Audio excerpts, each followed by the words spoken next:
Good morning, ಎಲ್ರಿಗೂ ಸ್ವಾಗತ. ಇವತ್ತು ನಾವು UPSCಯಲ್ಲಿ ಕೇಳಿರುವಂಥ ಒಂದು ಎಸ್ಸೆ ಬಗ್ಗೆ ಡಿಸ್ಕಸ್ ಮಾಡೋಣ ಅಂತ. ಅದು PSIಯಲ್ಲಿ ಕೇಳೋ ಚಾನ್ಸಸ್ ಜಾಸ್ತಿ ಇದೆ ಅಂತ ಅನ್ಬೋದು. ಅಥವಾ ಹಿಂದೆ UPSC ಕ್ವಶನ್ಸ್, ಈ ಎಸ್ಸೆ ಕ್ವಶನ್ಸು PSI ಒಂದರಲ್ಲಿ ಕಾಪಿ ಪೇಸ್ಟ್ ಸೇಮ್ ಅದೇ ರೀತಿ ಅದೇ ಕ್ವಶನ್ನ ಕಾಪಿ ಪೇಸ್ಟ್ ಮಾಡ್ಯಾರೆ.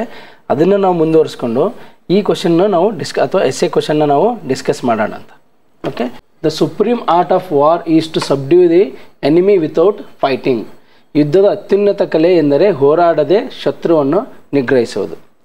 ಸೊ ಇದು ಯಾಕೆ ಕೇಳ್ಯಾರೆ ಈ ಎಸ್ಸೆಯನ್ನು ಅಂತಂದರೆ, ಜಗತ್ತಿನ ಹಲವಾರು ಭಾಗಗಳಲ್ಲಿ ಏನಾಗ್ತಿದೆ, ಯುದ್ಧ ನಡೀತಾ ಇದೆ. ಒಂದು ಭೂಮಿ ಮೇಲೆ ಇರ್ಬೋದು, ಅಥವಾ ಸೈದ್ಧಾಂತಿಕ ಯುದ್ಧ ಇರ್ಬೋದು, ದೇಶಗಳ ಮಧ್ಯೆ ಅಂತಾರಾಷ್ಟ್ರೀಯ ಮಟ್ಟದಲ್ಲಿ ಸಂಬಂಧಗಳಲ್ಲಿ ಒತ್ತಡ ಹೇರುವಂಥ ಕ್ರಮ ಇರ್ಬೋದು. ಆ ಒಂದು ಹಿನ್ನೆಲೆಯಲ್ಲಿ ಈ ಎಸ್ಸೆ ಕೇಳ್ಯಾರ ಅಂತ ಹೇಳ್ಬೋದು ನಾವು. ಸೊ ಮೊದಲಿಗೆ ಹಾಗಾದರೆ ಇಂಟ್ರೊಡಕ್ಷನ್ ಯಾವ ರೀತಿ ಬರಿಬೋದು ನಾವು ಈ ಎಸ್ಸೆಗೆ? ಒಂದು ಕತೆ ಮೂಲಕ ಅಥವಾ ಒಂದು ಯಾವುದಾದ್ರೂ ಘಟನೆ ಮೂಲಕ ವಿವರಿಸ್ಬೋದು. ನಾನೇನು ಮಾಡ್ತೀನಿ ಅಂತಂದರೆ, ಇಲ್ಲಿ ಒಂದು ಇನ್ಸಿಡೆಂಟ್ ಅಥವಾ ಒಂದು ನಡೆದಿರೋ ಘಟನೆ ತೆಗೆದುಕೊಂಡು ಇಂಟ್ರೊಡಕ್ಷನ್ನ ಬರಿತೀನಿ ಅಂತ. ನೋಡಿರಿ, India tour of Australia, Bharat cricket ತಂಡ ಆಸ್ಟ್ರೇಲಿಯಾಕ್ಕೆ ಪ್ರವಾಸ ಹೋದರೆ ಆಸ್ಟ್ರೇಲಿಯಾದಲ್ಲಿ ಏನು ಮಾಡ್ತಾರೆ ಅಂತಂದರೆ, ಅಲ್ಲಿ ಪ್ರತಿಯೊಂದು ನ್ಯೂಸ್ ಪೇಪರಲ್ಲಿ ಏನು ಮಾಡ್ತಾರೆ ಅಂತಂದರೆ, ಭಾರತ ತಂಡದ ಬಗ್ಗೆ ಏನು ಮಾಡ್ತಾರೆ ಅಂತಂದರೆ ನೆಗೆಟಿವ್ ಕಮೆಂಟ್ಸ್ ಬರೀತಾರೆ. ಓಕೆ, ತಂಡ ವೀಕ್ ಐತೆ, ಓಕೆ ಹೌದಾ, ಅಷ್ಟೊಂದು ಬಲಿಷ್ಠ ತಂಡ ಅಲ್ಲ ಅಂತ ಒಂದು ಸೈಕಲಾಜಿಕಲ್ ಎಫೆಕ್ಟ್ ಬೀರ್ತಾರೆ. ಯಾರ ಮೇಲೆ? ನಮ್ಮ ಕ್ರಿಕೆಟಿಗರ ಮೇಲೆ. 2014 ಆಸ್ಟ್ರೇಲಿಯಾಗೆ ಇಂಡಿಯನ್ ಟೂರ್ ಹೋಗಿ ಫುಲ್ ಆಫ್ ನೆಗೆಟಿವ್ ಇತ್ತು ಇಂಡಿಯನ್ ಟೀಮ್ ಬಗ್ಗೆ ಅಥವಾ ಕ್ರಿಕೆಟಿಗರ್ಸ್ ಬಗ್ಗೆ, ಆಟಗಾರರ ಬಗ್ಗೆನೂ ಒಂಥರ ತುಚ್ಛವಾಗಿ ಬರೆದಿದ್ರು. ಆ ಆಟಗಾರರು ಒಳ್ಳೆಯವರಿಲ್ಲ, ಅವ್ರ ಹತ್ರ ಕೆಪಬಿಲಿಟಿ ಇಲ್ಲ, ನಮ್ಮ ಟೀಮ್ ಎದುರುಗಡೆ ಅವ್ರಿಗೆ ಹೋರಾಟ ಮಾಡೋ ಚಲನೆ ಇಲ್ಲ, ನಮ್ಮ ಆಸ್ಟ್ರೇಲಿಯಾ ಟೀಮ್ ತುಂಬ ಸ್ಟ್ರಾಂಗ್ ಐತೆ ಅಂತೇಳಿ ಎಲ್ಲ ನ್ಯೂಸ್ ಪೇಪರಲ್ಲಿ ಬರೆದಿದ್ರು. ಯಾಕೆ ಬರೆದಿದ್ರು ಅಂತಂದರೆ, ನಮ್ಮ ತಂಡದ ಮೇಲೆ ಏನಂತೆ ಒಂದು ಪರಿಣಾಮ ಬೀರೋಕ್ಕೆ, ಯಾವುದೇ ಒಂದಂದರೆ ನೆಗೆಟಿವ್ ರೀತಿಯಲ್ಲಿ ಅಥವಾ ನಿತ್ಯಾತ್ಮಕ ರೀತಿಯಲ್ಲಿ ಪರಿಣಾಮ ಬೀರೋಕ್ಕೆ, ಒಂದು ಪ್ರಭಾವ ಬೀರೋಕ್ಕೆ ನ್ಯೂಸ್ ಪೇಪರಲ್ಲಿ ಹಾಕಿದ್ರು. ಎಲ್ಲ ನ್ಯೂಸ್ ಪೇಪರ್ ಇರ್ಬೋದು, ಸೋಷಿಯಲ್ ಮೀಡಿಯಾದಲ್ಲಿ ಇರ್ಬೋದು, ಎಲ್ಲ ಕಡೆಯೂ ಕ್ರಿಕೆಟ್ ತಂಡದ ಬಗ್ಗೆ, ಭಾರತ ಕ್ರಿಕೆಟ್ ತಂಡದ ಬಗ್ಗೆ ನೆಗೆಟಿವ್ ಆಗಿ ಕಮೆಂಟ್ಸ್ ಬರೆದಿದ್ರು. ಯಾಕೆ ಅಂತಂದರೆ, ಆಟಗಾರರ ಮೇಲೆ ಪ್ರಭಾವ ಬೀರಲಿ, ಅವರು ಒತ್ತಡಕ್ಕೊಳಗಾಗಲಿ ಅಂಥೇಳಿ. ಈಗ ಆಟ ಆಡ್ಬೇಕಾದ್ರೂ ಬ್ಯಾಟ್ಸ್ಮನ್ ಎದುರುಗಡೆ ಹೋಗಿ ಚೀರಾಡ್ತಾರೆ. ಯಾಕೆ ಅಂತಂದರೆ ಅವ್ರ ಮೇಲೆ ಪ್ರಭಾವ ಬೀರೋಕ್ಕೆ, ಸೊ ದಟ್ ಅವ್ನು ವಿಕೆಟ್ ಒಪ್ಪಿಸಿ ಪೆವಿಲಿಯನ್ಗೆ ಹೋಗಲಿ ಅಂತ. ಸೊ ಅದನ್ನು ಒಂದು ಟ್ಯಾಕ್ಟಿಕ್ಸ್. ಈ ಇಂಟ್ರೊಡಕ್ಷನ್ ಬರೆದು ಅದೇ ರೀತಿ ಅಂತಾರಾಷ್ಟ್ರೀಯ ಸಂಬಂಧಗಳಲ್ಲಿ ಅಥವಾ ದೇಶಗಳ ಮಧ್ಯದಲ್ಲಿ ಯುದ್ಧವನ್ನು ಆಡದೆ ಅಥವಾ ಯುದ್ಧವನ್ನು ಮಾಡ್ದೇ, ಪ್ರತಿ ದಾಳಿ ಮಾಡ್ದೇ ವಿರೋಧಿಯಲ್ಲಿ ಒಂದು ಸೋಲಿನ ಮನೋಭಾವನೆ ಹುಟ್ಟು ಹಾಕೋದು ಅಥವಾ ಅವನು ಯುದ್ಧಕ್ಕೆ ಸಿದ್ಧತೆಯನ್ನೇ ಮಾಡಿಕೊಳ್ಳೋ ರೀತಿಯಲ್ಲಿ ಪ್ರಭಾವ ಬೀರುವ ಟ್ಯಾಕ್ಟಿಕ್ಸನ್ನು ಅಥವಾ ತಂತ್ರಗಾರಿಕೆಯನ್ನು ಬಳಸ್ಬೋದು ಅಂಥೇಳಿ ನಾ ಈ ಇಂಟ್ರೊಡಕ್ಷನ್ ಕೊಟ್ಟು ಸ್ಟಾರ್ಟ್ ಮಾಡ್ಬೋದು. ಕೊನೆಯಲ್ಲಿ ಏನು ಮಾಡ್ತೀನಿ ಅಂದರೆ, ಇದನ್ನೇ ಎಕ್ಸಾಂಪಲ್ ತೊಗೊಂಡು ಯಾವ ರೀತಿ ಚೇಂಜಸ್ ಮಾಡ್ಬೋದು ಅಂತ ಅದನ್ನು ನಾನು ತಿಳಿಸ್ಕೊಡ್ತೀನಿ. ಓಕೆನಾ? ಮೊದಲಿಗೆ ಈ ಏನು ಸ್ಟೇಟ್ಮೆಂಟ್ ಅದ ನೋಡ್ರಿ, ಈ ಸ್ಟೇಟ್ಮೆಂಟ್ ಯಾರು ಕೊಟ್ಟಾರಪ್ಪ ಅಂತಂದರೆ ಸಂಜು ಅಂತೇಳಿ. ಇವರು ಸಂಜು ಅಲ್ಲಿ ಆರ್ಟ್ ಆಫ್ ವಾರ್ ಅಂತೇಳಿ ಒಂದು ಬುಕ್ ಐತೆ ಅವ್ರದ್ದು. ಓಕೆ, ಈ ಆರ್ಟ್ ಆಫ್ ವಾರ್, ಯುದ್ಧದ ಕಲೆಯಲ್ಲಿ ಇವರು ಈ ಕೋಟನ್ನು ನೀಡ್ಯಾರೆ. ಓಕೆನಾ? ಪ್ರತಿ ಸ್ಪರ್ಧೆಯನ್ನು ಯಾವುದೇ ರೀತಿ ದಾಳಿ ಮಾಡ್ದೇ ಶರಣಾಗತಿಯಾಗಿ ಮಾಡಬೇಕು ಒಂದು ಕಲೆ ಅಂತೇಳಿ ಇವರು ಆರ್ಟ್ ಆಫ್ ವಾರ್ ಅಂತ ಒಂದು ಬುಕ್ಕಲ್ಲಿ ಹೇಳಿದ್ದಾರೆ. ಅದರಲ್ಲಿ ಚಾಣಕ್ಯ ಅವರನ್ನು ಹೇಳ್ತಾರೆ. ಚಾಣಕ್ಯ ಅವ್ರು ಏನು ಹೇಳ್ತಾರೆ ಅಂತಂದರೆ, ಅವರು 4 ರೀತಿಯಲ್ಲಿ ಪ್ರತಿದಾಳಿಯನ್ನು ಮಾಡ್ದೇ ವಿರೋಧಿಗಳನ್ನ ಬಗ್ಗು ಬಡಿಬೋದು ಅಂತ ಹೇಳ್ತಾರೆ. ಚಾಣಕ್ಯ ಅವ್ರು ಏನು ಹೇಳ್ತಾರೆ ಅಂತಂದರೆ, ಒಂದು ಆರ್ಥಿಕವಾಗಿ ಒತ್ತಡ ಹೇರೋದು. ಓಕೆ, ಎರಡನೇದು ಏನು ಹೇಳ್ತಾರೆ ಅಂತಂದರೆ ಸ್ಪೈ ಅಥವಾ ಬೇಹುಗಾರಿಕೆ ಮೂಲಕ ನಾವು ಮಾಹಿತಿಯನ್ನು ಕಲೆ ಹಾಕಿ ವಿರೋಧಿಗಳನ್ನು ವೀಕ್ ಮಾಡೋದು. ಅಥವಾ ಇನ್ನೊಂದು ಏನು ಹೇಳ್ತಾರೆ ಅಂದರೆ ಅಲಯನ್ಸಸ್, ಸಂಬಂಧಗಳನ್ನು ಬೆಳೆಸ್ಕೊಳ್ಳೋ ಮೂಲಕ ವಿರೋಧಿಗಳನ್ನ ಹೀನವಾಗಿ ಅಥವಾ ವೀಕ್ ಮಾಡೋದು. 4ನೇದು ಏನು ಹೇಳ್ತಾರೆ ಅಂತಂದರೆ ಕನ್ನಿಂಗ್, ಯಾವುದೇ ನೈತಿಕವಲ್ಲದ ಕ್ರಮಗಳ ಮೂಲಕನೂ ವಿರೋಧಿಗಳನ್ನು ಬಲಹೀನವಾಗಿ ಮಾಡೋದು ಚಾಣಕ್ಯ ಅವರು ಹೇಳ್ಕೊಡ್ತಾರೆ. ಅದೇ ರೀತಿಯಾಗಿ ಜುಂಜು ಅವರು ಅವರು ಆರ್ಟ್ ಆಫ್ ವಾರ್ ಮತ್ತು ಅದರಲ್ಲಿ ಈ ಸಬ್ಡ್ಯೂ ಮಾಡೋದ್ರ ಬಗ್ಗೆ ಹೇಳ್ತಾರೆ. ಚಾಣಕ್ಯವ್ರನ್ನೂ ಅದೇ ಹೇಳ್ತಾರೆ, ಏನಂತ, ವಿರೋಧಿಗಳನ್ನ ದಾಳಿ ಮಾಡ್ದೇನೆ ಅವರನ್ನು ವೀಕ್ ಮಾಡೋದು ಅಂತ. ಹಾಗಾದರೆ ಈ ವಾರ್ ಅಂದರೆ ಏನು? ವಾರ್ ಅಂದರೆ ಏನು? ವಾರ್ ಅಂತಂದರೆ ಎರಡು ತಂಡಗಳ ಅಥವಾ ವಿರೋಧಿ ಬಣಗಳ ನಡುವೆ ಯುದ್ಧ. ವಿರೋಧಿ ಬಣಗಳ ನಡುವೆ ಆ ವಿರೋಧಿಗಳು ಏನಾಗಿರ್ಬೋದು ಅಂತಂದರೆ, ಒಂದು ಆಸ್ತಿಗಾಗಿ ಅಥವಾ ಭೂಮಿಗಾಗಿ ಅಥವಾ ಸೈದ್ಧಾಂತಿಕವಾಗಿ ಪ್ರಬಲವಾಗಿ ವಿರೋಧಿಗಳು ಹೋರಾಟ ಮಾಡೋದಕ್ಕೆ ಏನಂತಾರೆ, ಯುದ್ಧ ಅಂತ ಕರೀತಾರೆ. ಹಾಗಾದರೆ ಈ ಯುದ್ಧ ಕೇವಲ ಭೂಮಿ ಮೇಲೆ ಅಥವಾ ಬ್ಯಾಟಲ್ ಗ್ರೌಂಡ್ಸ್ ಮೇಲೆ ನಡೆಯುತ್ತಾ? ಯುದ್ಧ ಭೂಮಿಯಲ್ಲಿ ಮಾತ್ರ ನಡೆಯುತ್ತಾ? ಪ್ರಾರಂಭದಲ್ಲಿ ಏನಿತ್ತು ಅಂತಂದರೆ ಕೇವಲ ಯುದ್ಧ ಭೂಮಿಯಲ್ಲಿ ಮಾತ್ರ ನಡೆಯುತ್ತಿತ್ತು. ಓಕೆ, ಈ 20 ಮತ್ತು 21ನೇ ಶತಮಾನದಲ್ಲಿ ಏನಾಗೈತೆ ಅಂತಂದರೆ, 21 ಮತ್ತು 21ನೇ ಶತಮಾನದಲ್ಲಿ ಕೇವಲ ಯುದ್ಧ ಭೂಮಿಯಲ್ಲಿ ಮಾತ್ರ ನಡೀತಾ ಇಲ್ಲ ಸರ್. 21ರಲ್ಲಿ ಇದು ಹಲವಾರು ರೀತಿಯ ರೂಪಗಳನ್ನು ಪಡೆದೈತೆ. ಒಂದು ಯುದ್ಧ ಭೂಮಿ, ಓಕೆ, ಒಂದು ಸೈಬರ್ ವಾರ್, ಮತ್ತು ಇನ್ನೊಂದು ಮಿಸ್ಇನ್ಫಾರ್ಮೇಷನ್. ಸೈಬರ್ ಯುದ್ಧ ಇರ್ಬೋದು, ಅಥವಾ ತಪ್ಪು ಮಾಹಿತಿ ನೀಡುವ ಮೂಲಕ ಜನರಲ್ಲಿ ಗೊಂದಲ ಅಥವಾ ದೇಶಗಳ ಮಧ್ಯೆ ಗೊಂದಲವನ್ನು ಸೃಷ್ಟಿ ಮಾಡೋದು. ಅದು ನೋಡ್ರಿ, ಮಯನ್ಮಾರ್ ಐತಲ್ಲ, ಮಯನ್ಮಾರಲ್ಲಿ ರೋಹಿಂಗಾದ ಏನೈತಲ್ಲ, ಅದು ಮಿಸ್ಇನ್ಫಾರ್ಮೇಷನ್. ಅವ್ರವ್ರ ನಡವಳಿಕೆ ಒಂದು ತಪ್ಪು ಮಾಹಿತಿಯನ್ನು ನೀಡಿ ದ್ವೇಷ ಭಾವನೆ ಹುಟ್ಟಿ ಅಲ್ಲಿ ಯುದ್ಧದ ಸಂದರ್ಭನ ಹುಟ್ಟು ಹಾಕಿದ್ರು. ಸೊ ಈಗ ಕೇವಲ ಯುದ್ಧ ಭೂಮಿ ಮೇಲೆ ನಡೀತಾ ಇಲ್ಲ, ಅದು ವಿವಿಧ ರೂಪಗಳನ್ನು ಪಡೆದುಕೊಂಡಿದೆ, ಪ್ರಮುಖವಾಗಿ 21ನೇ ಶತಮಾನದಲ್ಲಿ. ಹಾಗಾದರೆ ಸೈಕಲಾಜಿಕಲ್ ವಾರ್ ಅದನ್ನು ಇವಾಗ ಹೊಸರಿದೆ. ಅಂದರೆ ಸೈದ್ಧಾಂತಿಕವಾಗಿ ಅಥವಾ ಮಾನಸಿಕವಾಗಿ ನೈತ್ಯಾತ್ಮಿಕ ಪ್ರಭಾವ ಬೀರಿ ವಿರೋಧವನ್ನು ಹೆಚ್ಚಿಸಿ ಅಥವಾ ಬಲಹೀನತೆಯನ್ನು ಉಂಟು ಮಾಡೋದು. ಎಕ್ಸಾಂಪಲ್, ಸೈಕಲಾಜಿಕಲ್ ವಾರ್ಗೆ ಏನು ಮಾಡ್ತಾರೆ ಅಂತಂದರೆ, ಡೀಪ್ ಮೈಂಡ್ ಡಾಟಾ ಯೂಸ್ ಮಾಡಿ ಅಥವಾ AI ಯೂಸ್ ಮಾಡಿ ತಪ್ಪು ಮಾಹಿತಿ ನೀಡಿ ಅವರು ನಾವು ಬಲಹೀನರಾಗಿದ್ದೇವೆ ಅಂತೇಳಿ, ಅಥವಾ ಆ ದೇಶ ಬಲಿಷ್ಠವಾಗೈತೆ. ಈಗ ನೋಡ್ರಿ, ಭಾರತ ಮತ್ತು ಅಮೆರಿಕ ತೊಗೊಂಡ್ರೆ, ಅಮೆರಿಕದವರು ಭಾರತದ ಮೇಲೆ ಏನಾದರೂ ಸುಳ್ಳು ಆರೋಪ ಮಾಡಿ, UN ಇರ್ಬೋದು, ಅಂತಾರಾಷ್ಟ್ರೀಯ ಮಟ್ಟದಲ್ಲಿರ್ಬೋದು, ಅವ್ರು ನಮ್ಮ ಮೇಲೆ ಸುಳ್ಳು ಆಪಾದನೆ ಮಾಡಿ ಅಥವಾ ಮಾಹಿತಿ ಬೇರೆ ಬೇರೆ ರೀತಿಯಲ್ಲಿ ದುರ್ಬಳಕೆ ಮಾಡಿ, ನಾವು ಅಮೆರಿಕದವರು ಭಾರತಕ್ಕಿಂತ ಶ್ರೇಷ್ಠವಾಗಿದ್ದೀವಿ ಅಥವಾ ಅಮೆರಿಕದವರು ಜಗತ್ತಿನಲ್ಲಿ ಶ್ರೇಷ್ಠವಾದ ರಾಷ್ಟ್ರ ಅಂತೇಳಿ ಒಂದು ಸೈಕಲಾಜಿಕಲ್ಲೇ ಫಿಟ್ ಮಾಡೋದು. ಹೌದಾ? ಆ ರೀತಿ ಯುದ್ಧಗಳು ತನ್ನ ರೂಪವನ್ನು ಬದಲಾಯಿಸ್ಕೊಳ್ತೈತೆ. ಹೌದಾ? ಅದನ್ನು ನಾವು ಮುಖ್ಯ ಭಾಗದಲ್ಲಿ ಬರಿಬೇಕಾಗುತ್ತೆ. ಸೊ ಲಿಂಕಿಂಗ್ ಕಮೆಂಟ್ ಆಗಿ. ಹಾಗಾದರೆ ಐತಿಹಾಸಿಕ ಉದಾಹರಣೆಗಳು ನೋಡೋದಾದರೆ ನೋಡ್ರಿ, ಬುದ್ಧನ ಉದಾಹರಣೆ ಕೊಡೋದಾದರೆ ಅಂಗುಲಿಮಾಲ ಅದಾರೆ. ಓಕೆನಾ? ಅಂಗುಲಿಮಾಲ ಕತೆ ಗೊತ್ತಿರ್ಬೋದು ನಿಮಗೆ. ಇದು ಯಾವುದೇ ರೀತಿ ಯುದ್ಧ ಮಾಡ್ದೇನೆ ಅಂಗುಲಿಮಾಲವನ್ನು ಅವರು ಸೋಲಿಸ್ಬಿಟ್ರು. ಅಂದರೆ ವಿರೋಧಿಯಾಗಿದ್ದರು ಪರಸ್ಪರ. ಬಟ್ ಆದರೆ ಬುದ್ಧನವರು ಅಂಗುಲಿಮಾಲ ಉದಾಹರಣೆ ನಾವು ಈ ಹಿಸ್ಟೋರಿಕಲ್ ಐತಿಹಾಸಿಕ ಇದರ ಅಡಿಯಲ್ಲಿ ಬರಿಬೋದು. ಎರಡನೇದು ನಾನ್ ವೈಲೆನ್ಸ್. ಗಾಂಧೀಜಿಯವರು ತಮ್ಮ ಅಹಿಂಸೆಯ ಅಸ್ತ್ರದಿಂದನೇ ಏನು ಮಾಡಿದರು ಅಂತಂದರೆ ಬ್ರಿಟಿಷರನ್ನು ಬಗ್ಗುಬಡಿದ್ರು. ಹೌದಾ? ಯಾವುದೇ ರೀತಿಯ ಹೋರಾಟ ಮಾಡದೆ ಕೇವಲ ಅಹಿಂಸೆಯ ಮೂಲಕ ಬ್ರಿಟಿಷರನ್ನು ಬಗ್ಬಡಿದ್ರು. ಇದು ಅತ್ಯಂತ ಪ್ರಬಲವಾದ ಅಸ್ತ್ರ ಆಗೈತಿ. 19 ಮತ್ತು 20ನೇ ಶತಮಾನದಲ್ಲಿ ಅತ್ಯಂತ ಬಲಿಷ್ಠವಾದ ಒಂದು ಸೈನ್ಯ ಹೊಂದಿರುವಂಥ ಬ್ರಿಟಿಷ್ ಸಾಮ್ರಾಜ್ಯವನ್ನು ಕೇವಲ ಅಹಿಂಸೆಯ ಅಸ್ತ್ರದ ಮೂಲಕ ಗಾಂಧಿಯವರು ದೇಶ ಬಿಟ್ಟು ಹೋಗೋಂಗೆ ಮಾಡಿದರು. ಹೌದಾ? ಐತಿಹಾಸಿಕವಾಗಿ ನೋಡೋದಾದರೆ. ನೆಕ್ಸ್ಟ್, ನೆಲ್ಸನ್ ಮಂಡೇಲ 26 ವರ್ಷ ಏನು ಜೈಲಲ್ಲಿದ್ದರಲ್ಲ, ಹೊರಗೆ ಬಂದ ತಕ್ಷಣ ರಾಷ್ಟ್ರಪತಿ ಆದರು. ಯಾವುದ್ರದ್ದು? ದಕ್ಷಿಣ ಆಫ್ರಿಕಾದ. ಹೌದಾ? ದಕ್ಷಿಣ ಆಫ್ರಿಕಾದ ರಾಷ್ಟ್ರಪತಿ ಆದ ತಕ್ಷಣ ಎಲ್ಲರೂ ಏನು ಅಂದ್ಕೊಂಡಿದ್ರು, ಇವರು ವೈಟ್ಸ್ ಅಥವಾ ಬಿಳಿಯರಿಗೆ ಕ್ಷಮಾದಾನ ನೀಡಲ್ಲ ಅಂತ ಅಂದ್ಕೊಂಡಿದ್ರು.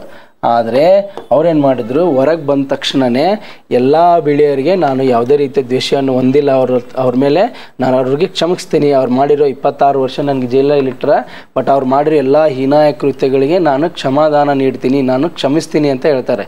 ಅಲ್ಲಿ ಅವರೆಲ್ಲ ವಿರೋಧಿಗಳನ್ನ ಒಂದೇ ಬಾರಿ ಕ್ಷಮಿಸಿದ್ರಿಂದ ಅಲ್ಲಿ ವಿರೋಧಿಗಳು ಇರ್ಲಾರ್ದಂಗೆ ಆದರು. ಎಲ್ಲರೂ ಇವ್ರ ಮೇಲೆ ಅನ್ಕೋಕೊಂಡು ನಾವೆಷ್ಟು ನೆಲ್ಸನ್ ಮಂಡೇಲ ಅವ್ರಿಗೆ ತಪ್ಪು ಎಸಗಿದ್ರು ಇವರು ನಮ್ಮನ್ನು ಕ್ಷಮೆ ಮಾಡಿಬಿಟ್ರಲ್ಲ ಅಂಥೇಳಿ ಒಂದೇ ಬಾರಿಗೆ ಯುದ್ಧನೇ ಮಾಡ್ದೇನೆ ಶತ್ರುಗಳನ್ನು ಅವರು ಗೆದ್ದುಬಿಟ್ರು.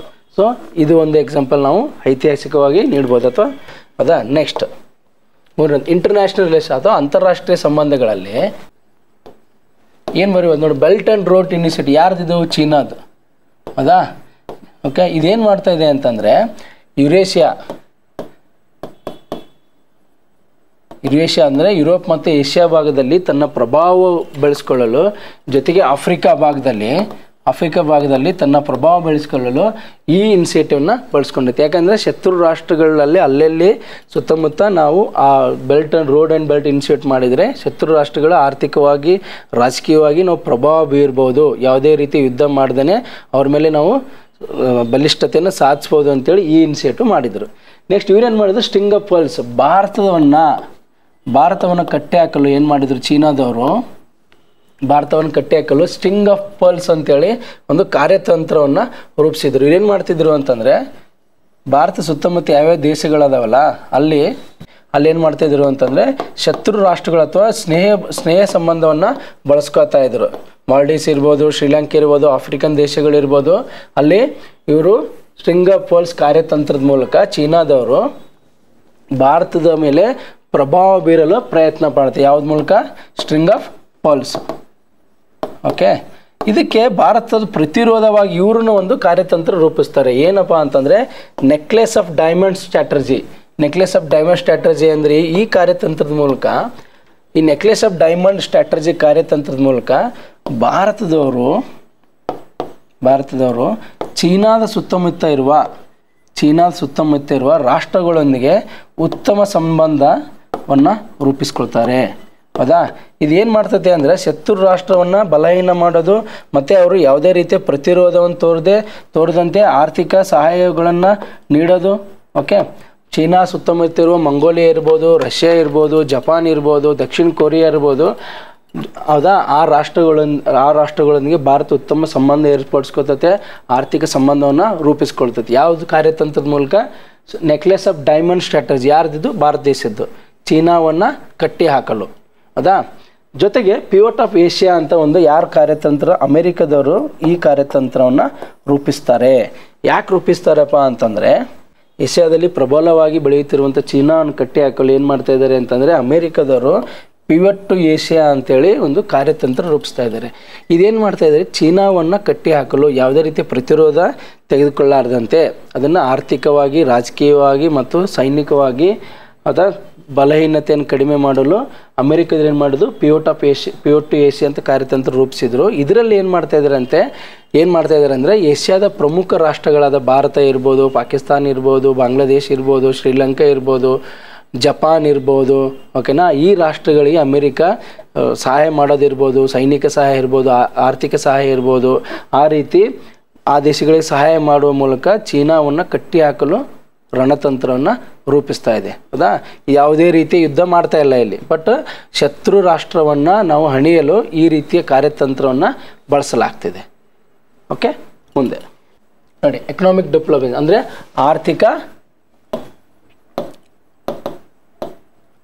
ಆರ್ಥಿಕವಾಗಿ ಸಂಬಂಧವನ್ನು ಸುಧಾರಿಸ್ಕೊಳ್ಳೋದು. ನೋಡಿರಿ, ಇಂಡೋ USA ಇವಾಗ ಇತ್ತೀಚೆಗೆ ಏನು ಮಾಡ್ತಾಯಿದ್ದಾರೆ, ಅಮೆರಿಕದವರು ಟ್ಯಾರಿಫ್ ವಾರ್ ಮಾಡ್ತಾ ಇದ್ದಾರೆ. ಹೌದಾ, ಟ್ಯಾರಿಫ್ ಹೆಚ್ಚು ಮಾಡ್ತಾ ಇದ್ದಾರೆ. ಯಾಕಂತಂದರೆ ಭಾರತ ದೇಶದ ಮೇಲೆ ನೋಡ್ರಿ ಒತ್ತಡ ಇರೋಕ್ಕೆ. ಭಾರತ ದೇಶದ ಮೇಲೆ ಚಾಣಕ್ಯನೂ ಅದೇ ಹೇಳಿದರು. ಚಾಣಕ್ಯ ಏನು ಹೇಳಿದರು ಅಂತಂದರೆ ಆರ್ಥಿಕ ಒತ್ತಡವನ್ನು ಹೇರಬೇಕು ಅಂತ. ಯಾರು ಹೇಳ್ತಾರೆ ಅಂದರೆ ಚಾಣಕ್ಯರು ಹೇಳ್ತಾರೆ. ಏನಂತ, ನೀವು ಆರ್ಥಿಕ ಒತ್ತಡವನ್ನು ಹೇರೋದ್ರ ಮೂಲಕ ಒಂದು ರಾಷ್ಟ್ರವನ್ನು ಬಲಹೀನವಾಗಿ ಮಾಡ್ಬೋದು ಅಂತ. ಈ ಅಮೆರಿಕನೂ ಅದೇ ಮಾಡ್ತಾಯಿದೆ. ಏನು ಮಾಡ್ತಾ ಇದ್ದಾರೆ, ಟ್ಯಾರಿಫ್ ವಾರ್ ಮೂಲಕ, ಟ್ಯಾರಿಫ್ಗಳನ್ನು ಹೆಚ್ಚಳನೆ ಮಾಡೋದ್ರ ಮೂಲಕ ಭಾರತದ ಮೇಲೆ ಒತ್ತಡ ಹೇರಿ ರಷ್ಯಾದೊಂದಿಗೆ ಸಂಬಂಧ ಕಡಿದುಕೊಳ್ಳಿ ಅಥವಾ ರಷ್ಯಾದೊಂದಿಗೆ ವಹಿವಾಟನ್ನು ಜಾಸ್ತಿ ಮಾಡಬೇಡಿ ಅಂತ ಒತ್ತಡ ಇರ್ತದೆ. ಚಾಣಕ್ಯವ್ರನ್ನ ಅದೇ ಹೇಳಿದ್ದು, ಆರ್ಥಿಕ ಒತ್ತಡನ ಹಾಕಲೇಬೇಕು ಅಂತೇಳಿ. Second, Indo China. ನಾವು ಏನು ಮಾಡ್ತಾ ಇದ್ದೀವಿ ಅಂತಂದರೆ, ಒಂದು ಚೀನಾದಿಂದ ಆಮದು ಕಡಿಮೆ ಮಾಡ್ಕೋಬೇಕಂತ ಒಂದಾದರೆ, ಚೀನಾದಿಂದ ಕಡಿಮೆ ಬೆಲೆ ವಸ್ತುಗಳನ್ನು ಕಡಿಮೆ ಬೆಲೆ ವಸ್ತುಗಳು ಏನದಾವ ನೋಡ್ರಿ, ಅವು ಡಂಪಿಂಗ್ಗೆ ಒಂದು ವಿರೋಧವನ್ನು ವ್ಯಕ್ತಪಡಿಸ್ತಾ ಇದ್ದೀವಿ. ಹೌದಾ. ಅದ್ರ ಜೊತೆಗೆ ನಾವು ಪೈಪೋಟಿಯನ್ನು ಚೀನಾದ ಆರ್ಥಿಕತೆಗೆ ಪೈಪೋಟಿ ನೀಡಲು ಆಫ್ರಿಕಾ ದೇಶಗಳೊಂದಿಗೆ ಉತ್ತಮ ಸಂಬಂಧ ಹೊಂದದೆ. ಯಾಕಂದರೆ ಆಫ್ರಿಕನ್ ದೇಶದಲ್ಲಿ ಚೀನಾದು ರಫ್ತು ಹೆಚ್ಚೈತೆ, ಅಲ್ಲಿ ನಾವು ಭಾರತದ ರಫ್ತು ಹೆಚ್ಚಳಕ್ಕೆ ಕ್ರಮಗಳನ್ನು ಕೈಗೊಳ್ತಾ ಇದ್ದೀವಿ. ಸೊ ಇಲ್ಲಿ ಇಂಡೋ ಚೀನಾದು ಎಕನಾಮಿಕ್ ಡಿಪ್ಲೊಮಸಿಯಲ್ಲಿ ನಾವು ಇಂಡೋ ಚೀನಾದು ಎಲ್ಲ ಆಮದನ್ನು ಕಡಿಮೆ ಮಾಡ್ಕೊಳ್ಳೋದು, ರಫ್ತು ಜಾಸ್ತಿ ಮಾಡೋದು, ಕಡಿಮೆ ಬೆಲೆ ವಸ್ತು ದಂಪಿಂಗ್ನ ಕಡಿಮೆ ಮಾಡೋದು, ಆಫ್ರಿಕನ್ ದೇಶಗಳಿಗೆ ಉತ್ತಮ ಸಂಬಂಧವನ್ನು ಅಥವಾ ಆರ್ಥಿಕ ಸಹಾಯ ನೀಡೋದು ಅಥವಾ ರಫ್ತನ್ನು ಹೆಚ್ಚು ಮಾಡೋಕ್ಕೆ ಕ್ರಮ ಕೊಡೋದು. ಇದರಿಂದ ಏನಾಗ್ತಿದೆ, ಚೀನಾದ ಆರ್ಥಿಕ ಬಲವನ್ನು ಕುಗ್ಸೋದನ್ನು ನಾವು ಕೈಗೊಳ್ತಾ ಇದ್ದೀವಿ. ಜೊತೆಗೆ ರಷ್ಯಾ USA ನೋಡ್ರಿ, ರಷ್ಯಾ ಮತ್ತು USA ಇಲ್ಲಿವರೆಗೆ ಯಾವುದೇ ನೇರವಾಗಿ ಯುದ್ಧ ಮಾಡಿಲ್ಲ. ಆದರೆ ಇವೆರಡು ರಾಷ್ಟ್ರಗಳು ತಮ್ಮ ಸಹವರ್ತಿ ರಾಷ್ಟ್ರಗಳೊಂದಿಗೆ ಬೇರೆ ಅಪೋಸಿಟ್ ಇರುವ ರಾಷ್ಟ್ರಗಳಲ್ಲಿ ಸ್ಯಾಂಕ್ಷನ್ಸ್ ಹೇರುವ ಮೂಲಕ ಅಥವಾ ಆರ್ಥಿಕ ದಿಗ್ಬಂಧನ ಹೇರುವ ಮೂಲಕ ಅಥವಾ ಆರ್ಥಿಕ ಯಾವುದೇ ರೀತಿಯ ವ್ಯವಹಾರ ಕೈಗೊಳ್ಳದಂತೆ ಕ್ರಮಗಳನ್ನ ಕೈಗೊಳ್ತಾರೆ ಅಥವಾ ಸಪೋರ್ಟ್ ಮಾಡ್ತಾರೆ.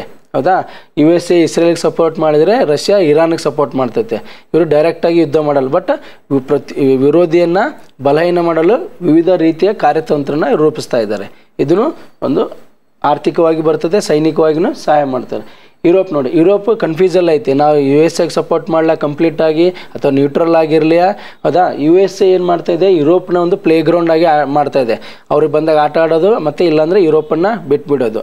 ಈಗ ಯುರೋಪ್ ಏನು ಕನ್ಫ್ಯೂಸ್ ಆಗೈತೆ, ನಾನು ರಷ್ಯಾಗೆ ಸಪೋರ್ಟ್ ಮಾಡಲ್ಲ ಅಥವಾ USA ಸಪೋರ್ಟ್ ಮಾಡಲ್ಲ, ನಾನು ನ್ಯೂಟ್ರಲ್ ಆಗಿರಲಿಲ್ಲ ಅಥವಾ ಇಶ್ಯೂ ಬೇಸ್ಡ್ ಸಪೋರ್ಟ್ ಇರಲ್ಲ ಅಂತೇಳಿ. ಸೋನಾ ಇಲ್ಲಿ ಏನು ಮಾಡ್ತಾ ಇದ್ದಾರೆ, USA ಯುರೋಪನ್ನು ಒಂದು ದಾಳವಾಗಿ ಬಳಸ್ಕೊತದೆ. ಅದೇ ರೀತಿ ರಷ್ಯಾನೂ ಅಷ್ಟೇ, ಕೆಲವೊಂದು ಇರಾನ್ ಮತ್ತು ಇರಾಕ್ ರಾಷ್ಟ್ರಗಳನ್ನ ದಾಳವಾಗಿ ಬಳಸ್ಕೊಂಡು ಅಮೇರಿಕವನ್ನು ವೀಕ್ ಮಾಡಲು ಅಥವಾ ಬಲಹೀನ ಮಾಡಲು ಟ್ರೈ ಮಾಡ್ತಾಯಿದೆ. ನೋಡಿ, ಸೌತ್ ಕೋಆಪರೇಷನ್ ಅದಾದ ದಕ್ಷಿಣ ಸಹಕಾರ ಒಕ್ಕೂಟ ಇಲ್ಲೇನು ಮಾಡ್ತಾಯಿದೆ ಅಂತಂದರೆ, ಭಾರತ ಇದರಲ್ಲಿ ಪ್ರಾಬಲ್ಯವನ್ನು ಸಾಧಿಸಲು ಏನು ಮಾಡ್ತಾಯಿದೆ ಅಂತಂದರೆ ಪ್ರಾಬಲ್ಯ ಸಾಧಿಸ್ತಾ ಇದೆ. ಯಾಕಪ್ಪ ಅಂತಂದರೆ ಸೌತ್ ದೇಶಗಳೇನು ಒಕ್ಕೂಟ ಐತಲ್ಲ, ಇದು ಅತ್ಯಂತ ಬಡ ರಾಷ್ಟ್ರಗಳು, ಹಿಂದುಳಿದ ರಾಷ್ಟ್ರಗಳಿಂದ ಒಕ್ಕೂಟ ಐತೆ. ಈ ರಾಷ್ಟ್ರಗಳ ಮೇಲೆ ಪ್ರಾಬಲ್ಯ ಸಾಧಿಸಿದ್ರೆ ಜಗತ್ತಿನಲ್ಲಿ ಇತರ ರಾಷ್ಟ್ರಗಳೊಂದಿಗೆ ಉತ್ತಮ ಸಂಬಂಧ ಹೊಂದಬಹುದು ಅಥವಾ ಯಾವುದೇ ರೀತಿಯ ಯುದ್ಧ ಆಗಲಾರ್ದಂತೆ ತಡಿಬೋದು. ಜಾಗತಿಕ ವೇದಿಕೆಯಲ್ಲಿ ಭಾರತ ಒಂದು ಪ್ರಬಲ ರಾಷ್ಟ್ರ ಅಂತೇಳಿ ತೋರಿಸ್ಕೋಬೋದು ಅಂತೇಳಿ ಸೌತ್ ಕೋಆಪರೇಷನ್ನಲ್ಲಿ ಭಾರತ ತನ್ನ ಪ್ರಾಬಲ್ಯವನ್ನು ಮೆರಿತಾ ಇದೆ. ಇದೂ ಒಂದು ಏನಪ್ಪ ಅಂದರೆ ನಮ್ಮ ವಿರೋಧಿ ರಾಷ್ಟ್ರಗಳಿಗೆ ಒಂದು ಸೂಚನೆ. ನಾವು ಜಾಗತಿಕ ವೇದಿಕೆಯಲ್ಲಿ ಅಂದರೆ ಭಾರತದವ್ರದ್ದು ಜಾಗತಿಕ ವೇದಿಕೆಯಲ್ಲಿ ನಾವು ಒಂದು ಪ್ರಬಲ ರಾಷ್ಟ್ರವಾಗಿದ್ದೇವೆ ಅಂತೇಳಿ ವಿರೋಧಿಗಳಿಗೆ ಇಂಡೈರೆಕ್ಟಾಗಿ ಸೂಚನೆ ಕೊಟ್ಟಾಗೆ. ಓಕೆ, ಇದನ್ನು ನಾವು ಬರಿಬೋದು. ನೆಕ್ಸ್ಟ್ ಸೊಸೈಟಿ ನೋಡ್ರಿ, ಯುದ್ಧ ಅನ್ನೋದು ಕೇವಲ ರಣಭೂಮಿಯಲ್ಲಿ ಮಾತ್ರ ಆಗಂಗಿಲ್ಲ. ಸೊ ಇದು ಸೋಷಿಯಲ್ ಅಂದರೆ ಸಾಮಾಜಿಕ ವಲಯದಲ್ಲಿ ಇರ್ತಂತೆ ಮಾನವನಲ್ಲಿರುವಂಥ ಕೆಲವೊಂದು ವಿಚಿತ್ರ ಯೋಚನೆಗಳಿರ್ಬೋದು, ವಿಚಿತ್ರ ಆಚರಣೆಗಳಿರ್ಬೋದು, ಅವನ್ನ ಗೆಲ್ಲೋದನ್ನು ಅತ್ಯಂತ ಮುಖ್ಯ ಆಗುತ್ತೆ. ಆ ಒಂದು ಅಂಶವನ್ನು ನಾವು ಈ ಎಸೆಯಲ್ಲಿ ಬಳಸ್ಕೋಬೋದು. ನೋಡ್ರಿ, ಮೊದಲಿಗೆ ಏನಿತ್ತು ಅಂದರೆ ಬಾಲ್ಯ ವಿವಾಹ ಇತ್ತು. ಅಲ್ಲಿವರೆಗೆ ಏನಿತ್ತು ಅಂತಂದರೆ ಬಾಲ್ಯ ವಿವಾಹದ ಬಗ್ಗೆ 18-19ನೇ ಶತಮಾನದಲ್ಲಿ ಯಾವುದೇ ರೀತಿಯ ವಿರೋಧ ಇರಲಿಲ್ಲ. 18 ಮತ್ತು 19 ಶತಮಾನದಲ್ಲಿ ಯಾವುದೇ ರೀತಿಯ ವಿರೋಧ ಇರಲಿಲ್ಲ. ಓಕೆ, ಯಾವಾಗದು ಮಾನವನಿಗೆ ಗೊತ್ತಾಯಿತು ನಾವು ಬಾಲ್ಯ ವಿವಾಹ ಮಾಡೋದ್ರಿಂದ ಮಹಿಳೆಯ ಮಾನಸಿಕ ದೈಹಿಕ ಮೇಲೆ ಅತ್ಯಂತ ವಿಚಿತ್ರ ಅಥವಾ ವೈಪರೀತ್ಯಗಳು ಉಂಟಾಗ್ತವೆ ಅಂತೇಳಿ. ಸೊ ಅದನ್ನು ಗೆಲ್ಲಬೇಕಾದ್ರೆ ರಾಜಾರಾಮ್ ಮೋಹನ್ ರಾಯ್ ಇರ್ಬೋದು, ವಿವಿಧ ಸಮಾಜ ಸುಧಾರಕರು ಏನು ಮಾಡಿದರು, ಮೊದಲು ಮಾನವನ ಆ ಯೋಚನೆಯನ್ನು ಕೊಂದರು. ಓಕೆನಾ, ಆ ಯೋಚನೆ ಏನಿತ್ತು ವಿರೋಧಿ ರೂಪದಲ್ಲಿತ್ತು. ಆ ಯೋಚನೆಯನ್ನು ಕೊಲ್ಲುವುದ್ರ ಮೂಲಕ ಸಮಾಜದಲ್ಲಿ ಸುಧಾರಣೆ ತಂದರು. ಓಕೆನಾ, ಆ ವಿರೋಧಿ ಯೋಚನೆಯನ್ನು ಕೊಲ್ಲುವುದ್ರ ಮೂಲಕ ಸಮಾಜದಲ್ಲಿ ಸುಧಾರಣೆ ತಂದರು.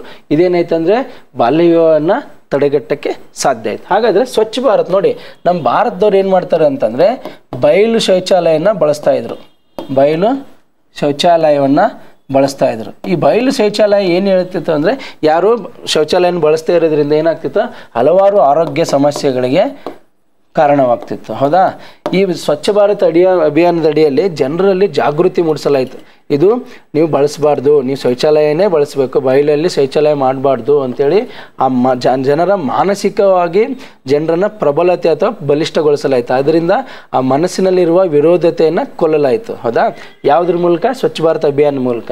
ಅದರಿಂದ ಏನಾಯಿತು, ಇವಾಗ ಸ್ವಚ್ಛ ಭಾರತ ಎಲ್ಲ ಕಡೆ ಏನಾಗ್ತಿದೆ, ಶೌಚಾಲಯ ಬಳಸ್ತಾ ಇದ್ದಾರೆ. ಆರೋಗ್ಯ ಅಂಶಗಳಲ್ಲಿ ಸುಧಾರಣೆಯನ್ನು ಕಂಡುಕೊಳ್ತಾ ಇದ್ದೀವಿ. ಮತ್ತು ಸಮಾನತೆ, ಹೌದಾ, ಲಿಂಗ ಸಮಾನತೆ, ಇದನ್ನು 20 ಮತ್ತು 21ನೇ ಶತಮಾನದಲ್ಲಿ ಅತ್ಯಂತ ಪ್ರಬಲವಾಗಿ ಏನಾಗ್ತಿದೆ ಅಂತಂದರೆ ಬೆಳಕಿಗೆ ಬರ್ತಾ ಇದೆ. ಅಂದರೆ ಎಲ್ಲರೂ ಸಮಾನರು, ಗಂಡು ಮತ್ತು ಹೆಣ್ಣು ಸಮಾನ ಹಕ್ಕುಗಳನ್ನು ಹೊಂದಿದ್ದಾರೆ ಅಂತ. ಅಲ್ಲಿವರೆಗೆ ಪ್ಯಾಟ್ರಿಯಾರಿಕ್ ಏನಿತ್ತು, ಪಿತೃ ಸಮಾಜದಲ್ಲಿ ಅಥವಾ ಪಿತೃ ಪ್ರಾಬಲ್ಯ ಇತ್ತಲ್ಲ, ಅದನ್ನು ಆ ಮೆಂಟಾಲಿಟಿಯನ್ನು ನಾವು ಏನು ಮಾಡ್ತಾ ಇದ್ದೀವಿ, ಸುಧಾರಣೆಯನ್ನು ತರ್ತಾ ಇದ್ದೀವಿ. ಹೌದಾ, ಯಾವುದೇ ರೀತಿ ಯುದ್ಧ ಮಾಡಲಾರ್ದೇನೆ ಸಾಮಾಜಿಕ ಸುಧಾರಣೆಯನ್ನು ತರ್ತಾ ಇದ್ದೀವಿ.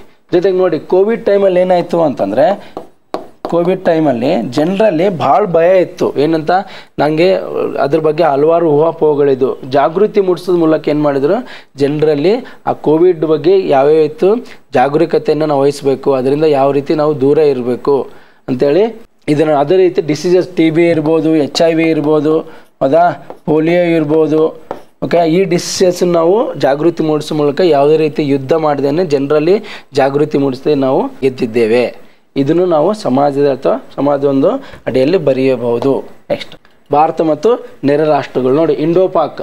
ಓಕೆನಾ, ಪಾಕನ್ನು ನಾವು ವೀಕ್ ಮಾಡ್ಬೇಕಂತ ಏನು ಮಾಡ್ತಿದ್ವಿ, FATF ಸ್ಯಾಂಕ್ಷನ್ಸನ್ನು ಮಾಡ್ತಾಯಿದ್ವಿ. ಇದ್ರ ಮೂಲಕ ಏನು ಮಾಡ್ತಾಯಿದ್ವಿ ಅಂತಂದರೆ, ಭಯೋತ್ಪಾದಕರಿಗೆ ಯಾವುದೇ ರೀತಿಯ ಧನ ಸಹಾಯ ದೊರೆಯಲಾರದಂತೆ ಕ್ರಮ ಕೈಗೊಳ್ಳುತ್ತೆ. ಯಾವ್ದು ಮೂಲಕ? FATF ಸ್ಯಾಂಕ್ಷನ್ಸ್ ಮೂಲಕ. ಓಕೆ, ನೆಕ್ಸ್ಟ್ ಏನು ಮಾಡ್ತೀವಿ, ವಿಶ್ವಸಂಸ್ಥೆಯಲ್ಲಿ ಭಯೋತ್ಪಾದಕರನ್ನು ಪ್ರಚೋದಿಸ್ತಿರುವ ರಾಷ್ಟ್ರ ಅಂತೇಳಿ ಘೋಷಣೆ ಮಾಡೋಕ್ಕೆ ಟ್ರೈ ಮಾಡ್ತಾ ಇದ್ದೀವಿ, ಆಗ್ತಾ ಇಲ್ಲ ಇನ್ನುವರೆಗೆ. ಅದು ವಿಶ್ವಸಂಸ್ಥೆಯಲ್ಲಿ ಪ್ರಭಾವ ಬೀರ್ತಾ ಇದ್ದೀವಿ. ಅತ್ಯಂತ ಹೆಚ್ಚು ಭಯೋತ್ಪಾದಕರು ಪಾಕಿಸ್ತಾನದಲ್ಲಿ ಅದಾರೆ ಅಂತೆ. ನೆಕ್ಸ್ಟ್, ಪಾಕಿಸ್ತಾನದ ಏನು ಸ್ಟ್ರಾಟಜಿ ಅದ ಅಂದರೆ 1000 wounds ಸ್ಟ್ರಾಟಜಿ ಅಂತ. ಅಂದರೆ ಏನಪ್ಪ ಅಂತಂದರೆ, ಭಾರತವನ್ನು ಏನು ಮಾಡ್ಬೋದು ಅಂತಂದರೆ, ಆಂತರಿಕವಾಗಿ ಟೆರರ್ ಅಟ್ಯಾಕ್ ಮಾಡುವ ಮೂಲಕ ಅದನ್ನು ವೀಕ್ ಮಾಡೋದು, ಏನನ್ನು ಬಲಹೀನಗೊಳಿಸೋದು. ಅದಕ್ಕೆ ಏನಂತಾರೆ ಅಂದರೆ wounding 1000 wounds ಸ್ಟ್ರಾಟಜಿ ಅಂತ. ಭಾರತದಲ್ಲಿ ಆಂತರಿಕವಾಗಿ ಭಯೋತ್ಪಾದಕ ದಾಳಿಯನ್ನು ಮಾಡ್ಬೋದು. ಅಂದರೆ ಕೇವಲ ಜಮ್ಮು ಕಾಶ್ಮೀರ ಅಲ್ಲ, ಭಾರತ ಹಲವಾರು ಭಾಗಗಳಲ್ಲಿ ಭಯೋತ್ಪಾದಕನ ದಾಳಿ ಮಾಡಿ ಭಾರತವನ್ನು ಆಂತರಿಕವಾಗಿ ಬಲಹೀನ ಮಾಡಿದರೆ ನಾವು ಅದನ್ನು ಜಯಗಳಿಸ್ತಂತೆ ಅಂತೇಳಿ ಏನು ಮಾಡ್ತಾಯಿದ್ರೆ 1000 wounds ಸ್ಟ್ರಾಟಜಿ ಅಂತ ಮಾಡ್ತಾರೆ. ಯಾರು? ಪಾಕಿಸ್ತಾನದವರು. ಅದು 90s ಇತ್ತು, ಇವಾಗ ಕಡಿಮೆ ಆಗೈತೆ. ಓಕೆ, ಅದು ಗೊತ್ತಾದ ಮೇಲೆ ಭಾಳ ಕಡಿಮೆ ಆಗೈತೆ. 1000 wounds ಸ್ಟ್ರಾಟಜಿ ಅಂತ ಅವ್ರು ಸ್ಟಾರ್ಟ್ ಮಾಡಿದ್ರು, ಟೆರರ್ ಅಟ್ಯಾಕ್ಸ್ ಇನ್ ಇಂಡಿಯಾ. ನೋಡಿರಿ, ರೀಸೆಂಟ್ ಇವಾಗ ಇತ್ತೀಚೆಗೆ ಏನಾಯಿತು, ಜಮ್ಮು ಕಾಶ್ಮೀರ ಪಹಲ್ಗಾಮ್ ಮತ್ತು ದಾಳಿ ಆದಾಗ ಏನು ಮಾಡಿದರು, ಪಾಕಿಸ್ತಾನದ ವಿರುದ್ಧ ನಾವು ಹಲವಾರು ಡೆಲಿಗೇಟ್ಸ್ನ ಕಳಿಸಿದ್ವಿ. ಓಕೆನಾ, ಡೆಲಿಗೇಟ್ಸ್ನ ಬೇರೆ ಬೇರೆ ದೇಶಗಳಿಗೆ ಕಳಿಸಿದ್ವಿ. ಇದಕ್ಕೆ ಕಳಿಸಿದ್ವಿ ಅಂತಂದರೆ, ಬೇರೆ ಬೇರೆ ದೇಶಗಳಿಗೆ ಪ್ರತಿನಿಧಿಗಳನ್ನು ಕಳಿಸಿದ್ವಿ. ಏನಂತ? ಪ್ರತಿನಿಧಿಗಳನ್ನು ನಾವು ಕಳಿಸಿದ್ವಿ. ಯಾಕೆ ಅಂದರೆ, ಪಾಕಿಸ್ತಾನವು ಭಾರತದ ಮೇಲೆ ಭಯೋತ್ಪಾದಕ ದಾಳಿಯನ್ನು ನಡೆಸ್ತಾ ಇದೆ ಅಂತೇಳಿ ನಾವು ಬೇರೆ ಬೇರೆ ದೇಶಗಳಿಗೆ ಪ್ರತಿನಿಧಿಗಳನ್ನು ಕಳಿಸಿ ಈ ಮೂಲಕ ಏನು ಮಾಡಿದ್ವಿ ಅಂದರೆ, ಪಾಕಿಸ್ತಾನವನ್ನು ಅಂತಾರಾಷ್ಟ್ರೀಯ ಮಟ್ಟದಲ್ಲಿ ಒಂದು ಬಲಹೀನ ರಾಷ್ಟ್ರವನ್ನಾಗಿ ತೋರ್ಸೋಕ್ಕೆ ಟ್ರೈ ಮಾಡಿದ್ವಿ. ಹೌದಾ? ಅದಾದಮೇಲೆ ಅವರು ಕಳಿಸಿದ್ರು, ನಾವು ಯಾವ ದೇಶಕ್ಕೆ ನಮ್ಮ ಪ್ರತಿನಿಧಿ ಕಳಿಸಿದ್ವಿ ನೋಡ್ರಿ. ಅದೇ ರೀತಿ ಆ ಪಾಕಿಸ್ತಾನವು ತನ್ನ ಡೆಲಿಗೇಟ್ಸ್ನ ಬೇರೆ ಬೇರೆ ದೇಶಗಳಿಗೆ ಭಾರತ ಒಂದು ಭಯೋತ್ಪಾದಕ ರಾಷ್ಟ್ರ ಅಂತೇಳಿ ಅವರು ತನ್ನ ಪ್ರತಿನಿಧಿಗಳನ್ನ ಕಳಿಸಿ. ಇಲ್ಲಿ ಏನಾಗ್ತಿದೆ, ಪರಸ್ಪರ 2 ರಾಷ್ಟ್ರಗಳು ಅಂತಾರಾಷ್ಟ್ರೀಯ ಮಟ್ಟದಲ್ಲಿ ಅವರು ಪ್ರತಿಸ್ಪರ್ಧೆಯನ್ನು ಬಲಹೀನ ಅಥವಾ ದಬ್ಬಾಳಿಕೆ ರಾಷ್ಟ್ರ ಅಂತ ತೋರ್ಸೋಕ್ಕೆ ಟ್ರೈ ಮಾಡ್ತಾ ಇದ್ದಾರೆ. ಓಕೆನಾ, ಇದು ನಾವು ಭಾರತ ಮತ್ತು ನೆರೆ ದೇಶಗಳ ಅಡಿಯಲ್ಲಿ ಬರೀಬಹುದು. ನೆಕ್ಸ್ಟ್, ಹಾಗಾದರೆ 21ನೇ ಶತಮಾನದಲ್ಲಿ ಏನಾಗ್ತಿದೆ, 21ನೇ ಶತಮಾನದಲ್ಲಿ ಏನೇನಾಗ್ತಿದೆ ಅಂತಂದರೆ, ನೋಡ್ರಿ, ಯುದ್ಧದ ರೂಪ ಬದಲಾವಣೆ ಆಗೈತೆ. 21ನೇ ಶತಮಾನದಲ್ಲಿ ಯುದ್ಧದ ರೂಪ ಬದಲಾವಣೆ ಏನಾಗ್ತಿದೆ ಅಂದರೆ, ತಪ್ಪು ಮಾಹಿತಿ ನೀಡೋದ್ರ ಮೂಲಕ, ಓಕೆನಾ, ಅಥವಾ ಸುಳ್ಳು ಮಾಹಿತಿ ನೀಡೋದ್ರ ಮೂಲಕ ಏನು ಮಾಡ್ತಾ ಇದ್ದಾರೆ ಅಂತಂದರೆ, ಜನರಲ್ಲಿ ಅಪನಂಬಿಕೆನ ಉಂಟು ಮಾಡ್ತಾ ಇದ್ದಾರೆ. ಅದು ಏನು ಆಗ್ತದೆ ಅಂತಂದರೆ, ಈಗ ನೋಡಿ, ನಮ್ಮ ಭಾರತದ ಮೇಲೆ ನಾವೇನಾದ್ರು ದಾಳಿ ಮಾಡಬೇಕಾದ್ರೆ ಡೈರೆಕ್ಟಾಗಿ ದಾಳಿ ಮಾಡೋದು ಬೇಡ. ನಾವು ಜನರಲ್ಲಿ ಏನು ಮಾಡೋದು, ನಮ್ಮ ಹತ್ರ ಕಡಿಮೆ ವೆಪನ್ಸ್ ಅದಾವೆ, ನಮ್ಮ ಹತ್ರ ನ್ಯೂಕ್ಲಿಯರ್ ಇಲ್ಲ ಅಥವಾ ಶಸ್ತ್ರಾಸ್ತ್ರ ಕೊರತೆ ಅದ ಅಂತೇಳಿ ಯಾವುದೋ ಒಂದು ನ್ಯೂಸ್ ಪೇಪರಲ್ಲಿ ಬೇಹುಗಾರಿಕೆ ಮೂಲಕ ಒಂದು ಆರ್ಟಿಕಲ್ ಬರೆಸ್ಬಿಡೋದು. ಓಕೆನಾ, ಭಾರತ ಇದು ಐತೆ, ಅಥವಾ ಅಂತಾರಾಷ್ಟ್ರೀಯ BBC ನ್ಯೂಸ್ ಇರ್ಬೋದು, ಅಥವಾ ನ್ಯೂಯಾರ್ಕ್ ಟೈಮ್ಸ್ ಇರ್ಬೋದು, ವಾಷಿಂಗ್ಟನ್ ಪೋಸ್ಟ್ ಇರ್ಬೋದು, ಆ ನ್ಯೂಸ್ ಪೇಪರಲ್ಲಿ ಏನು ಮಾಡ್ತಾರೆ ಅಂತಂದರೆ, ಭಾರತದಲ್ಲಿ ಕಡಿಮೆ ವೆಪನ್ಸ್ ಅದಾವೆ, ನ್ಯೂಕ್ಲಿಯರ್ ಕೆಪಬಿಲಿಟಿ ಕಡಿಮೆ ಐತೆ ಕಂಪೇರ್ ಟು ಪಾಕಿಸ್ತಾನ, ಆ ರೀತಿ ಬೇರೆ ಬೇರೆ ಸುಳ್ಳು ಮಾಹಿತಿ ಅಥವಾ ತಪ್ಪು ಮಾಹಿತಿ ಮಾಡೋದ್ರ ಮೂಲಕ ದೇಶವನ್ನು ಬಲಹೀನಗೊಳಿಸೋದು ಅಥವಾ ಆಂತರಿಕವಾಗಿ ಅದನ್ನು ನಡೀತಾ ಇದೆ. ಇನ್ನೊಂದು ಸೈಬರ್ ವಾರ್ ಏನು ಮಾಡ್ತಾ ಇದ್ದಾರೆ ಅಂತಂದರೆ, ಸೈಬರ್ ವಾರ್ 2 ರೀತಿ ಇರುತ್ತೆ. ಒಂದು ಇನ್ಸ್ಟಿಟ್ಯೂಷನಲ್ ಸಾಂಸ್ಥಿಕವಾಗಿರ್ತತೆ, ಓಕೆ, ಇನ್ನೊಂದು ವೈಯಕ್ತಿಕವಾಗಿರ್ತತೆ. ಸಾಂಸ್ಥಿಕವಾಗಿ ಏನಿರ್ತತೆ ಅಂತಂದರೆ, ಪ್ರಬಲ ವೆಬ್ಸೈಟ್ನ ಏನು ಮಾಡೋದು, ಹ್ಯಾಕ್ ಮಾಡೋದು. ಓಕೆ, ಮೊನ್ನೆ ಏನು ಮಾಡಿದೆ ಅಂದರೆ, ರೈಲ್ವೇದು ವೆಬ್ಸೈಟ್ನ ಪಾಕಿಸ್ತಾನ ಬೇಹುಗಾರಿಕೆದವರು ಆ್ಯಕ್ಟ್ ಮಾಡಿದರು. ಈ ಮೂಲಕ ರೈಲ್ವೇದಲ್ಲಿ ಅತ್ಯಂತ ಹೆಚ್ಚು ಸೈನಿಕರು ಯಾವ ರೀತಿ ಮೂವ್ಮೆಂಟ್ ಆಗ್ತಾ ಇದ್ದಾರೆ ಅಂತ ತಿಳ್ಕೊಬೋದಿತ್ತು. ಅದು ಇಂಡಿಯನ್ ಒಬ್ಬನ ಯಾರು ಬೇಹುಗಾರಿಕೆದವನು ಪಾಕಿಸ್ತಾನದಲ್ಲಿ ಕೊಟ್ಟಿದ್ದ.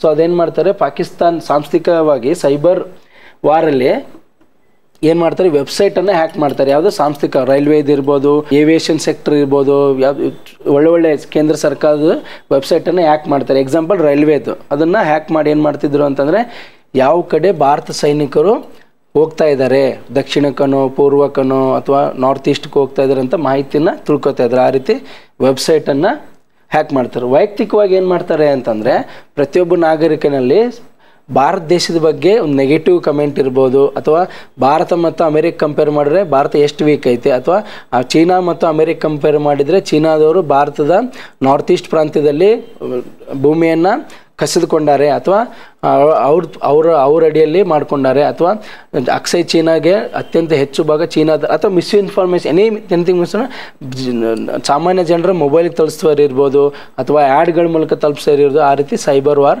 ಮಾಡ್ತಾರೆ ಸಾಂಸ್ಥಿಕ ಮಟ್ಟದಲ್ಲಿ. ಮತ್ತು ವೈಯಕ್ತಿಕ 21ನೇ ಶತಮಾನದಲ್ಲಿ ಬದಲಾವಣೆ ಆಗ್ತದೆ.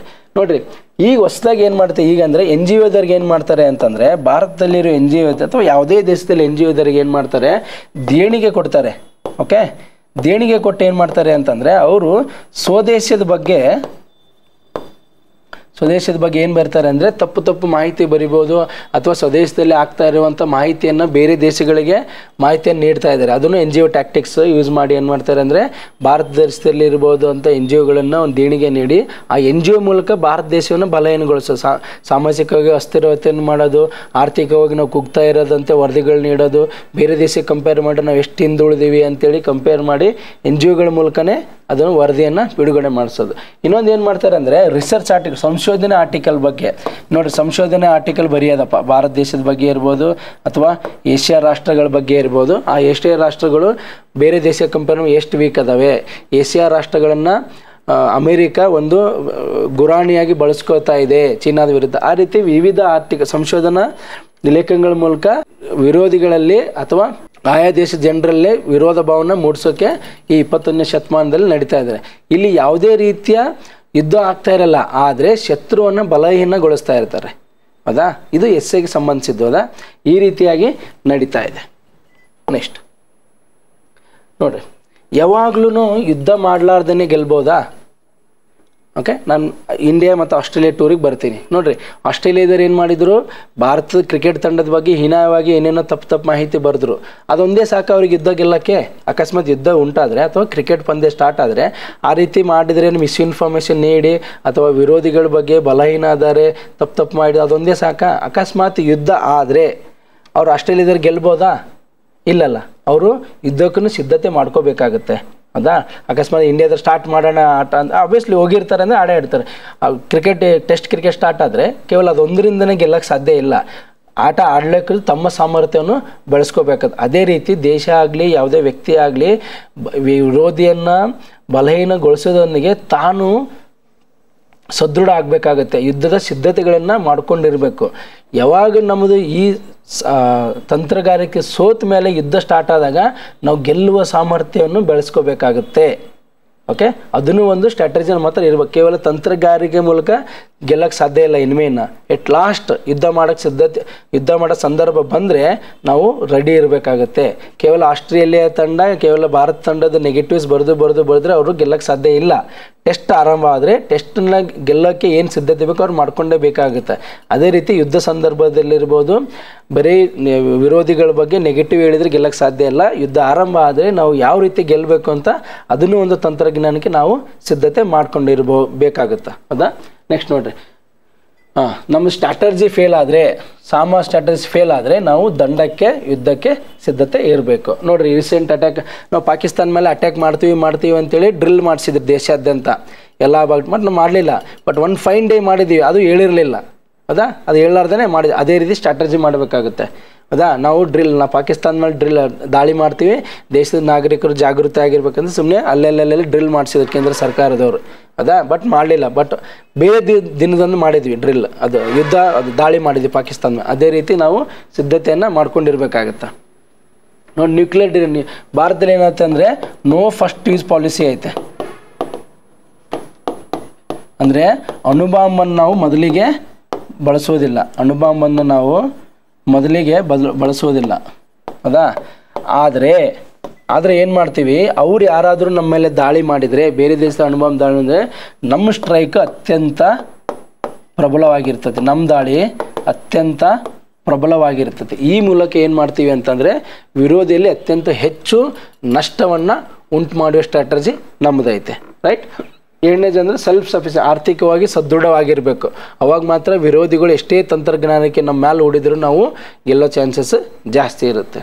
ಇಂಡಿಪೆಂಡೆಂಟ್ ಫಾರ್ ವಿದೇಶಿ ನೀತಿ, ಸ್ವತಂತ್ರ ವಿದೇಶಿ ನೀತಿ ಇರಬೇಕು.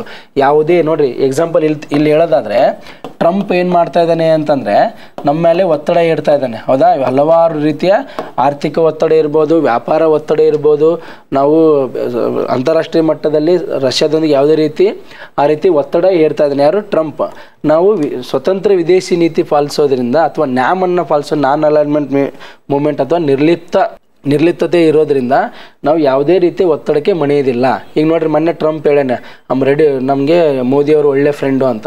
ಅಲ್ಲಿ ಏನು ಗೊತ್ತಾಯಿತು? ಭಾರತ ಯಾವುದೇ ರೀತಿಯ ಒತ್ತಡಕ್ಕೆ ಮಣಿಲಿಲ್ಲ ಅಂತೇಳಿ ಗೊತ್ತಾಯಿತು. ಸೊ ಈ ರೀತಿ ಇಂಡಿಪೆಂಡೆಂಟ್ ಪಾಲಿಸೀಸ್ ಅಥವಾ ನಮ್ಮ ಹತ್ರ ಕೌಂಟರ್ ಸ್ಟ್ರಾಟಜಿ ಇದ್ದರೆ ನಾವು ಮೊದಲಿಗೆ ಯುದ್ಧ ಮಾಡ್ದೇನೆ ಗೆಲ್ಲಕ್ಕೆ ತಂತ್ರಜ್ಞಾನಕ್ಕೆ ರೂಪಿಸ್ಬೇಕು. ಅಕಸ್ಮಾತ್ ಯುದ್ಧ ಬಂದರೆ ಯಾವುದೇ ರೀತಿಯ ಒತ್ತಡಕ್ಕೆ ಮಣಿಯದೆ ನಾವು ಯುದ್ಧವನ್ನು ಗೆಲ್ಲುವ ಸಾಮರ್ಥ್ಯವನ್ನು ನಾವು ರೆಡಿಯಾಗಿ ಇಟ್ಕೊಳ್ಬೇಕು ಅಂತೇಳಿ ಈ ರೀತಿ ನಾವು ಎಸ್ಸೆಯನ್ನು ಬರಿಬೋದು. ಓಕೆ, ಮತ್ತು ನಿಮಗೆ ಏನಾದರೂ ಎಸ್ಸೆದಲ್ಲಿ ಬೇರೆ ಯಾವುದಾದ್ರು ಟಾಪಿಕ್ ಇದ್ದರೆ ಅದನ್ನು ನೀವು ಸಜೆಸ್ಟ್ ಮಾಡ್ಬೋದು, ನಾವು ಅದ್ರ ಬಗ್ಗೆನೂ ಡಿಸ್ಕಸ್ ಮಾಡ್ತೀವಿ. Okay, thank you.